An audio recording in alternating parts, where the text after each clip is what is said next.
When you have effects pedals, it can be easy to think of them as things that make your instrument sound different. But in this video, I'm going to show you 5 pro tips for thinking about pedals in a completely different way, which is, what if the pedal was the instrument? Now, why would you ever want to think about it like that? Well, for one thing, I think it will help you get more out of the pedals you already have. But the real reason is, if you do everything I'm going to tell you to do in this video, it'll make you a better musician when it comes to playing your primary instrument. The first pedal I ever thought about as being an instrument on its own was the random tone generator from Electro-Harmonix. This pedal doesn't even have an input. That's how you know it's serious. All it does is emit a random stream of notes, and the only controls are turning it on or off, controlling the speed of the random stream of notes, and whether or not the random stream of notes has portamento. That's all you get.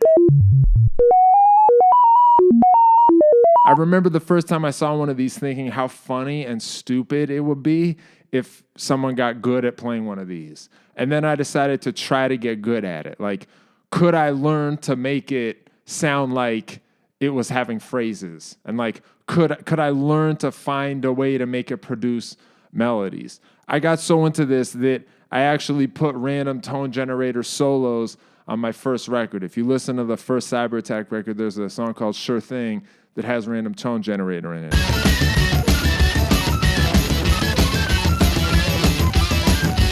I think this is valuable practice for anybody to do. It'll change how you think about producing musical statements. But the issue is that this is no longer made. Electro-Harmonix doesn't make it anymore. But as luck would have it, there's a brand new pedal called the Splinter Twin from Cosmodio Instruments. Note that the company is called Cosmodio Instruments, not Cosmodio Pedals. This pedal is like a time-based modulation effect that lets you dial in whatever kind of flanger or chorus or vibrato or double tracking effect you want. But it just so happens that if you turn up the feedback high enough, it'll start to self-oscillate. And because it has a random LFO in it, if you set the wave shape to random, you can actually use this as a random tone generator. Now, in the example you're about to hear, somebody takes a random tone generator solo with this, but it's not me. It's my friend Alex from Super Danger Studios. You might have seen him before. He's also a guitar player that has a YouTube channel. He came and hung out with me in New York City, and before he left, I made him try to take a solo on this. You're going to see he made me laugh a lot because he was good at it, and I just think it's funny when people are good at, like, making stupid noise sound good. It gets me every time. You're also going to notice that the footage is like nicer and better during this one part of this video. That's because Alex's guys filmed it. He brought a film crew with him because we actually made a much larger video that's part of a bigger project. He came to my gym and we boxed. We fought each other as part of this. And if you want to find out how the fight went and what happened, make sure you subscribe to his channel so that you can see the whole thing and learn what this is all about when the video comes out. I'll put a link in the video description. In the meantime, here's Alex taking a solo with the Splinter Twin set up to behave like a random tone generator.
By the way, if you want to buy any of the gear in this video, I have affiliate links you can use that'll give me a small commission on anything you purchase.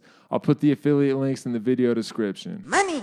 Another way to treat a pedal as an instrument is to play through a pitch shifter, set your signal to be 100% wet, and then change the interval of the pitch shift while you're playing. So that ends up becoming a big part of your note choice. In the example you're about to hear, I was using my old favorite, the Boss PS6 Harmonist, which I had set to perfect fifths.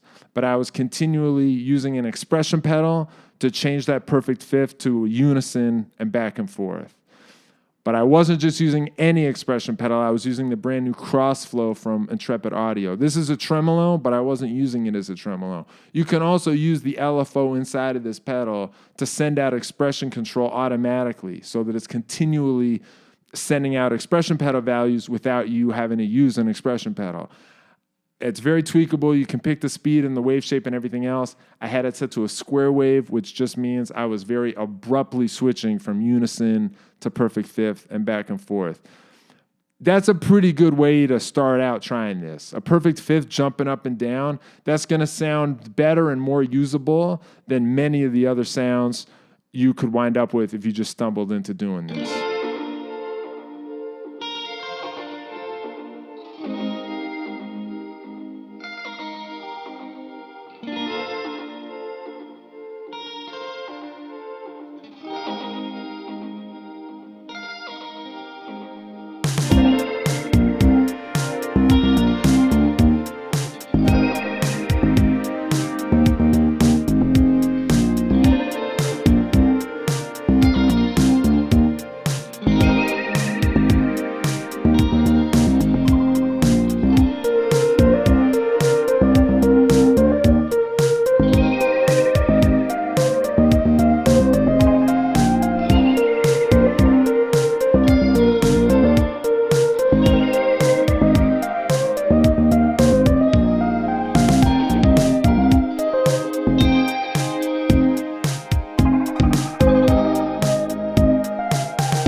Pro tip number 3, I want to talk about ring modulation. Ring modulation can turn your signal into these non-tonal bell-like sounds that are so different that I think it basically forces you to play a ring-modded sound as if it is its own instrument. You have to let go a little bit of like playing in key, but if you treat it as a texture and you leave space and then you combine that with a bunch of other performances that are in key, it can sound evil and amazing. Prepare to die. What you're about to hear is me doing that with the Randy's Revenge from Fairfield Circuitry. This is a ring mod pedal. But apart from the ring modulation it can do, this pedal also lets you send its internal carrier frequency out through its extra output. And if you want to, you can play this as like a very simple one knob oscillator.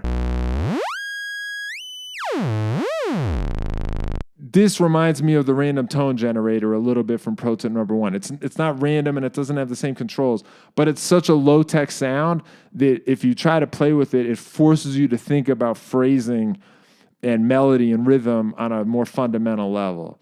So what you're about to hear me play is a thing I set up using ring mod sounds, and then halfway through I take a solo with the oscillator sound that this pedal can also send out. Just to make the job a little easier, I was going through a stutter pedal. This is just a pedal that'll break your signal whenever you push the button. I also gave this to Alex for Pro Tip number 1. Just hitting this button a lot is a little easier than trying to turn the pedal on or off to get your rhythms. This was made by Saturn Works.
For filter number 4, I want to talk about the prismatic wah from Electronic Audio Experiments. This is a reverb pedal that will produce very elaborate resonances based on whatever you're playing. It's sort of like if you used your signal to vibrate the strings of a piano, and then you use that entire vibrating piano as an instrument. Like, not the keys of the piano, the entire vibrating piano. I consider this pedal an instrument in its own right because the resonances it produces aren't going to care about the individual detail of a lot of the notes you play if you play a lot of notes. You sort of have to surrender to the larger resonant haze that gets produced by this pedal. But the good news is you can tune it a little bit. If you listen carefully while you turn the tune knob, you can find a spot where it'll resonate the most on a particular note. And then if you stick to that note or you play in the key for which that note is the root, the haze that results will be a little more consonant. This is a usable tip also for ring modulation back in pro tip number 3. You can sometimes tune a ring mod so that there'll be one note that it kind of recognizes, and the tonality of that one note will sort of be preserved sometimes.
Have you ever noticed if you have an amplifier with a reverb in it that uses real springs, that if you bump into it or you try to move it, the springs will shake and make a lot of noise?